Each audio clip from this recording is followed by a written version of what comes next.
Les Actes des Apôtres, chapitre 18. Après cela, Paul partit d'Athènes et se rendit à Corinthe. Il y trouva un juif nommé Aquilas, originaire du Pont, récemment arrivé d'Italie avec sa femme Priscille, parce que Claude avait ordonné à tous les juifs de sortir de Rome. Il se lia avec eux, et, comme ils avaient le même métier, il demeura chez eux et y travailla. Ils étaient faiseurs de tentes. Paul discourait dans la synagogue chaque Shabbat, et il persuadait des Juifs et des Grecs. Mais, quand Silas et Timothée furent arrivés de la Macédoine, il se donna tout entier à la parole, attestant aux Juifs que Jésus était le Christ. Les Juifs faisant alors de l'opposition et se livrant à des injures, Paul secoua ses vêtements et leur dit « Que votre sang retombe sur votre tête, j'en suis pur.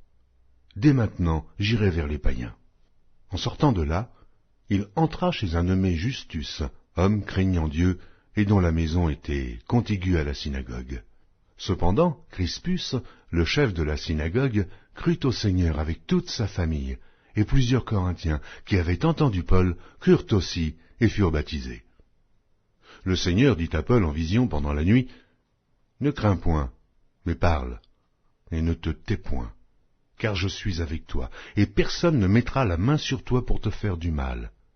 Parle, car j'ai un peuple nombreux dans cette ville. » Il y demeura 1 an et 6 mois, enseignant parmi les Corinthiens la parole de Dieu.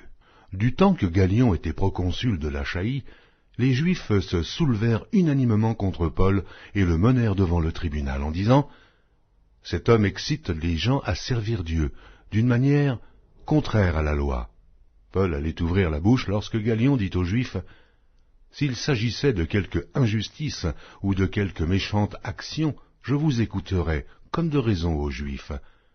Mais il s'agit de discussions sur une parole, sur des noms et sur votre loi. Cela vous regarde.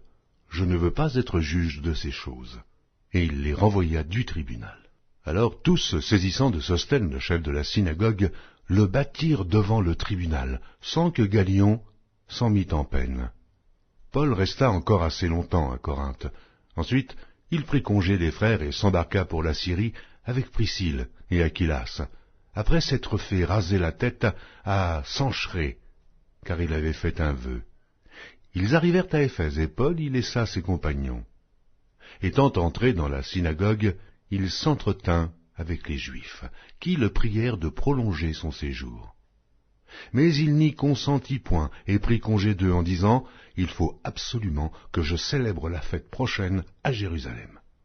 Je reviendrai vers vous, si Dieu le veut. » Et il partit d'Éphèse.